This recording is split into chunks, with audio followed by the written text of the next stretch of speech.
नमस्कार दोस्तों। आज हम बात करेंगे भगवद गीता के अध्याय 14 श्लोक 26 के बारे में। इस वीडियो में हम जानेंगे कि इस श्लोक के माध्यम से भगवान श्री कृष्ण ने हमें क्या सिखाया है।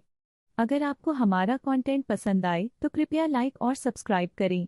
आइए जानते हैं इस श्लोक के गूढ़ अर्थ और इसके जीवन में उपयोग को। उदासीनो गुणैर्युक्तोऽस्मि मंदः तान् संस्मार्य सदा मे मनः स्मृतिर्मन्यते। जो व्यक्ति गुणों के प्रभाव से उदासीन रहता है वह मुझ में स्थित होकर सब गुणों से परे हो जाता है। भगवद गीता के इस श्लोक में श्री कृष्ण यह बताते हैं कि जो व्यक्ति बाहरी गुणों और भौतिकता से प्रभावित नहीं होता वह वास्तव में आत्मा के स्तर पर स्थित होता है। वह व्यक्ति अपने मन को स्थिर कर ध्यान लगाकर अपने भीतर की शांति को अनुभव करता है।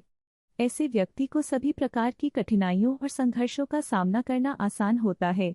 जब हम अपने मन को नियंत्रित करते हैं और बाहरी परिस्थितियों से प्रभावित नहीं होते तब हम अपने असली स्वरूप को पहचान पाते हैं। एक समय की बात है, एक छोटे से गांव में रामू नाम का एक युवक रहता था। रामू हमेशा खुश रहने वाला, मेहनती और सभी का प्यारा था।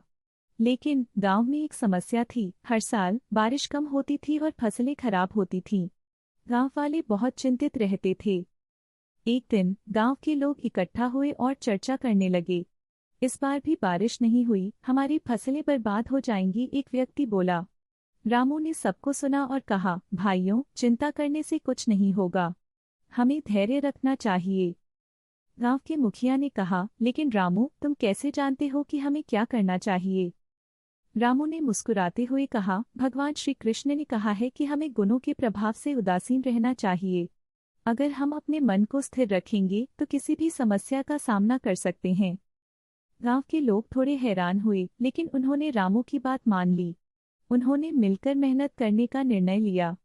वे सब मिलकर खेतों की तैयारी करने लगे। रामू ने सभी को उत्साहित किया, हम मेहनत करेंगे और अच्छे परिणाम की उम्मीद रखेंगे। कुछ समय बाद आसमान में काले बादल छाने लगे। गांव वालों ने खुशी से एक दूसरे को देखा। बारिश हुई और फसलें भव्य हो गईं। सबने रामू की बातों की सराहना की। रामू ने कहा, देखो, अगर हम संयम और धैर्य रखते हैं तो भगवान हमारी मदद करते हैं। हमें अपने मन को स्थिर रखना चाहिए, तब हम हर चुनौती का सामना कर सकते हैं। इस प्रकार गांव वालों ने रामू की बातों से प्रेरित होकर अपने मन को स्थिर रखा और प्राकृतिक विपत्तियों का सामना किया।